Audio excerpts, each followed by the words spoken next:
اگر آپ اس پر غور کریں، تھوڑا سا پس منظر میں چلے جائیں تو ہماری حکومت کے جتنے وزراء ہوتے تھے ان کے بڑے بڑے تعلیمی اداروں میں شیئرز تھے. آپ دور کیوں جاتے ہیں، بیکن ہاؤس اسکول سسٹم ہمارے سامنے ہے. ہمارے قصوری صاحب اور ان کے خاندان کے لوگ اس اسکول کے والد تھے، اور انہوں نے حکومت میں رہ کر پاکستان کے وزیر خارجہ کے عہدے پر رہ کر اپنے اسکولوں کو بالکل اسی طرح سے ترقی دی کہ جس طریقے سے ہم نے PIA کے وطن سے بلیو ایئر لائن کو جنم دیا اور اسے فروغ دیا. یہی حال آج ہمارے تعلیمی نظام کو تباہ و برباد کرنے کے لیے پنجاب کی حکومت کر رہی ہے. اور اگر آپ کے سامنے یہ اعداد و شمار رکھے جائیں گے انشاءاللہ تو آپ کو پتہ چلے گا کہ ہم کس طریقے سے پاکستان کا ایک ایک ٹکڑا بیچنے کے اور اپنے فوائد حاصل کرنے کے درپے ہیں. ناظرین کرام، امجد بٹ صاحب آپ کو بہت معلومات افزا چیزیں بتا رہے ہیں. ہم سوالات کی طرف جاتے ہیں تاکہ ہم اس کو تھوڑا سا آپ کو اسکولوں کی پوزیشن، طلباء کی پوزیشن، جو ہمارے وہاں پہ جو پنجاب بھر میں جو تعلیمی ادارے ہیں ان کی جو اسامیاں ہیں، جو خالی اسامیاں ہیں، اس پہ ہم تھوڑا سا تو بٹ صاحب آپ یہ بتائیے کہ اگر ہم آپ کے پاس یقیناً ڈیٹا تو ہوگا کہ اگر پنجاب کو لیا جائے تو اس کی کل آبادی کتنی ہے؟ اگر ہم اس کو دیکھیں اسکولوں کی کل تعداد کتنی ہے، اور ان اسکولوں کو اگر کیٹیگرائز کریں تو پھر آگے جو پرائمری اسکول اور middle school, high school, higher secondary school, ان کی کیا تعداد بنتی ہے، اور طلباء و طلبات جو پڑھ رہے ہیں اس وقت، اس کا کوئی اگر آپ کے پاس تعداد کے حساب سے ہو ڈیٹا بیس تو وہ اگر ہمارے ساتھ شیئر کریں. جی، میں یہ اعداد و شمار آپ کے سامنے میں پیش کرتا ہوں. پورے پنجاب کی آبادی اس وقت ہمارے چاروں صوبوں، آزاد کشمیر اور گلگت بلتستان کی نسبت سب سے زیادہ آبادی پنجاب میں ہے، اور پنجاب کی کل آبادی اس وقت 12,74,74,000 ہے. اس آبادی میں جو پورے پنجاب میں جو پرائمری اسکول ہیں ان کی تعداد 32,368 ہے، یعنی 32,368. اور اس میں جو مڈل اسکول ہیں ان کی تعداد 7,218 ہے، جبکہ ہائی اسکول 8,008 ہیں. یہ پورے پنجاب کے اعداد و شمار میں عرض کر رہا ہوں. اور اسی طرح ہائر سیکنڈری اسکول یعنی جہاں پر 11ویں 12ویں کی کلاسز بھی لگتی ہیں ان کی تعداد 838 ہے پورے پنجاب میں. تو اسی طریقے سے ان 32,368 جو سارے 49,000 کے قریب کل جو تعداد ہے اسکولوں کی،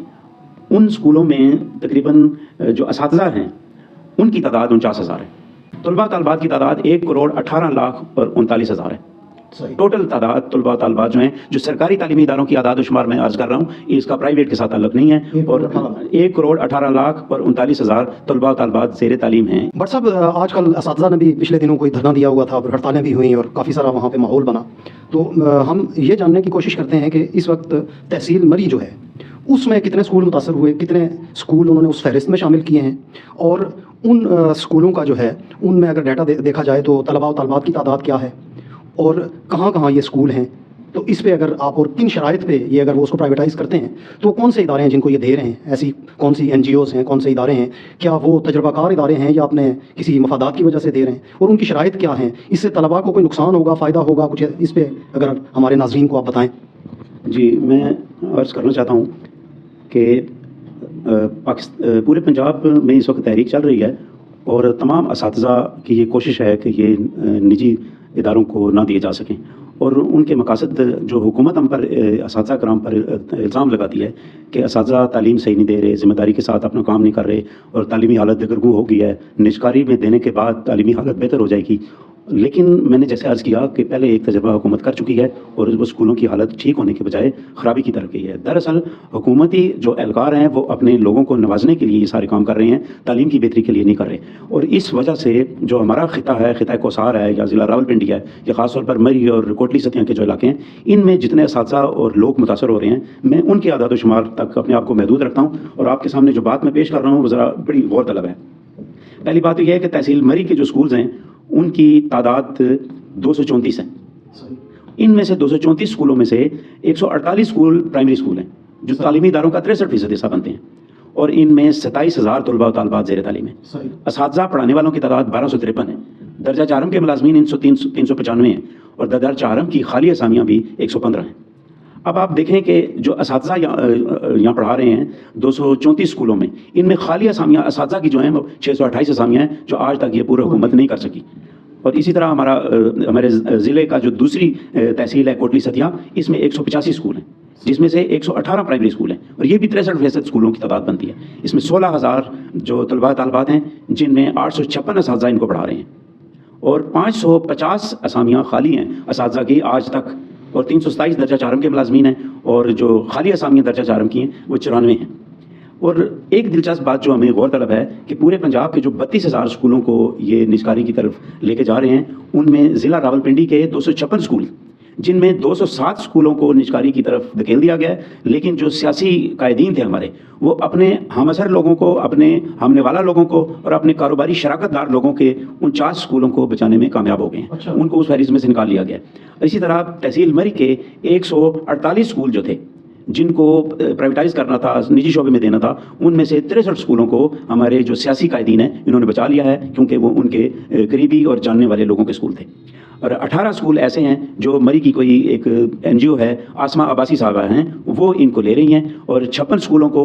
مسلم اینڈ کے حوالے کیا جا رہا ہے۔ اور ایک دلچسپ بات بھی آپ کو بتا دوں کہ اس ساری کوشش میں گورنمنٹ ابھی تک کامیاب نہیں ہو سکی۔ مری کے میں ان 4 اسکولوں کا نام نہیں لیتا، لیکن جب حکومتی اہلکار وہاں پر اسکولوں کا قبضہ لینے کے لیے گئے تو مقامی لوگوں نے، والدین نے مل کر ان کو اسکولوں میں آنے سے ہی روک دیا اور لاٹھیاں اور پتھر لے کر ان پر برسائے اور ان کو وہاں سے بھگا دیا۔ یہ مری کی تاریخ ہے کہ ظلم کے خلاف وہ بغاوت کرتے آئے ہیں، جس طرح انگریزوں کے خلاف بغاوت کی تھی اہل مری نے، اسی طرح اس نجکاری کے عمل اور اس کاروباری شرائط کو مقابلہ کرنے کے لیے وہ میدان عمل میں آئے۔ ہمارے کوٹلی ستیاں کے 116 اسکول تھے، جن میں سے 56 تعلیمی اداروں کو بچا لیا گیا ہے، اور 116 اسکول جو ہیں وہ پرائیویٹ کیے جا رہے ہیں۔ 20 اسکول جو ہے ریڈ فاؤنڈیشن اور 20 اسکول مسلم ہینڈز کے حوالے کیے جا رہے ہیں، اور اسی طرح کوٹا کے 38 اسکول ہیں جن کو پرائیویٹائز کیا جا رہا ہے۔ تو اگر ہم شرائط کی بات کریں تو جیسے ہم نے پہلے بھی بات کی، تو وہ جو ہدف ہے حکومت کا، کیا کوئی خاص ہدف ہے یا وہ ان بچوں کو بیچا جا رہا ہے بس وہ اپنے کسی، اور فیوچر میں اس کا بچوں پہ کیا اثر ہوگا، اور سرکار اس سے کیا ہدف حاصل کرنا چاہتی ہے؟ سرکار کے اگر تعلیمی مقاصد ہوتے اور وہ علم کو عام کرنا چاہتی تو آج پاکستان کی شرح تعلیم کی یہ حالت نہ ہوتی۔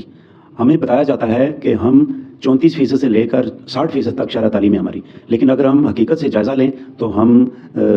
10 سے 15% ہماری شرح تعلیم ہے، جن میں سے 8% لوگ جو ہیں وہ گریجویٹ ہیں۔ پورے پاکستان کی آبادی کو اگر دیکھا جائے تو ہماری شرح تعلیم اس کے قریب ہے۔ اور پھر ان کا تعلیمی معیار کیا ہے، یہ ہم سب جانتے ہیں کہ جب کوئی ہمارا طالب علم MA پاس کرتا ہے تو اس کی حقیقی تعلیمی حالت جو ہے وہ 8ویں اور 9ویں جماعت سے زیادہ نہیں ہوتی۔ یہ ہمارا تعلیمی معیار ہے۔ تو حکومت کا زیادہ سے زیادہ مطمئن نظر یہ ہے کہ وہ ان اداروں کو بیچے، اور ان کی جو پس پردہ جو شرائط طے ہو رہی ہیں پرائیویٹ پارٹیز کے ذریعے، جب وہ مجھے پتہ چلی تو میں بالکل ہکا بکا رہ گیا کہ انہوں نے جو پرائمری سے لے کر 8ویں کلاس تک یا 6ٹھی کلاس تک فی بچے، یہ جو پرائیویٹائز کیا جا رہا ہے، جو نجی اداروں کے حوالے کیا جا رہا ہے، ان سے فی بچہ وہ قیمت وصول کر رہے ہیں کہ ہم آپ کو اتنے بچے آپ کے حوالے کر رہے ہیں، لاکھوں بچے آپ کے حوالے کر رہے ہیں، جن سے آپ کاروبار کریں گے، پیسے کمائیں گے، ماہانہ فیس آپ ان سے وصول کریں گے، تو فی بچہ پرائمری کا جو ہے نرسری سے لے کر 6ٹھی جماعت تک 850 روپے اس کی قیمت طے ہوئی ہے، اور 6ٹھی جماعت سے لے کر ہائر سیکنڈری کلاسز تک فی بچہ 1300 روپیہ اس کی قیمت لگی ہے، اور وہ پرائیویٹ اداروں کے حوالے کیا جائے گا۔ تو اگر آپ اس سینیریو میں دیکھیں تو جیسے مری میں آپ نے پہلے بھی ذکر کیا کہ زمینیں جو ہیں وہ تو ہمارے لوگوں نے وہ دی ہوئی تھیں، تو اس میں قانونی طور پہ جو ہمارے لوگ ہیں ان کو کیا حق حاصل ہے کہ وہ زمینیں جو انہوں نے اس مقصد کے لیے دی تھیں، اور اب اگر ایک پرائیویٹ آدمی ایک بزنس کر رہا ہے اپنا تو وہ تو منافع کے لیے کر رہا ہے، تو کیا کوئی ایسا قانونی کوئی ایسا ہے ان کے پاس ہاتھ کہ وہ قانونی طور پہ وہ زمینیں اپنی واپس لے سکیں اس سے؟ جی ہاں، اس کے لیے احتجاج ہو رہا ہے، اور مقامی لوگ عدالت کا دروازہ بھی کھٹکھٹانے کے لیے تیار ہیں، اور اس کی پوری منصوبہ بندی ہو چکی ہے کہ اپنی زمینیں ان سے واپس لی جائیں گی۔ اگر یہ ادارے حکومت خود نہیں چلائے گی تو کسی پرائیویٹ ادارے کے حوالے بھی نہیں کیے جائیں گے۔ تو واٹس ایک سوال یہ بنتا ہے کہ حکومت جو ہے وہ کسی نہ کسی کرائٹیریا کو سامنے، بے شک بہانہ ہی بنائے، لیکن کوئی نہ کوئی تو کرائٹیریا اس نے سامنے رکھا ہوگا نا کہ ہم ان اسکولوں کو پرائیویٹائز کر رہے ہیں، اس کی جو ہے وہ یہ وجہ ہے، تو ان کے سامنے کرائٹیریا کیا ہے، کن کن اسکولوں کو انہوں نے پرائیویٹائز کرنے کے لیے اس فہرست میں شامل کیا؟ میں ذاتی طور پر یہ سمجھتا ہوں کہ حکومت نے اس تعلیمی نظام کو ناکام بنانے کے لیے تعلیمی اداروں میں اساتذہ کی تعیناتی نہیں کی، اور دور دراز علاقوں میں اساتذہ وہاں پڑھانے کے لیے نہیں جا سکے، یا ان کی وہاں پر ٹرانسفر نہیں ہوئی، اور اس کا نتیجہ یہ نکلا کہ ہماری تحصیل مری میں بھی اور پنجاب کے کئی علاقوں میں کئی اسکول ایسے ہیں جہاں پر 0 ٹیچر ہے۔ بچے اسکول جاتے ہیں، چوکیدار وہاں موجود ہے یا کوئی آیا موجود ہے، وہ بیٹھ کے تو آ جاتے ہیں، کہیں ایک استاد ہے اور پورا پرائمری اسکول ہے، اب ایک استاد کیا پڑھائے؟ ہونا تو یہ چاہیے کہ کم از کم 20 بچوں پر ایک استاد ہو، جو عالمی اصول ہے کہ 15 سے 20 بچوں پر ایک استاد کی تعیناتی ہوتی ہے۔ ہمارے ہاں شرط رکھی گئی ہے کہ 40 بچے ہوں گے اور ان پر ایک استاد ہوگا۔ اگر ایک اسکول میں 200 بچے زیر تعلیم ہیں اور 5 اساتذہ ہوں گے تو 5 اساتذہ وہ 8 مضامین کیسے ایک دن میں پڑھا سکیں گے؟ اس وجہ سے ہمارا تعلیمی نظام بگڑتا چلا جا رہا ہے، اور حکومت منصوبہ بندی کے بغیر اپنی بچت کرنے کے لیے یہ سارے پروگرام بناتی ہے، جس کا نتیجہ یہ نکلتا ہے کہ جہاں پر ایک ٹیچر ہے، جہاں پر 2 ٹیچر ہیں، بچوں کی تعداد اساتذہ نہ ہونے کی وجہ سے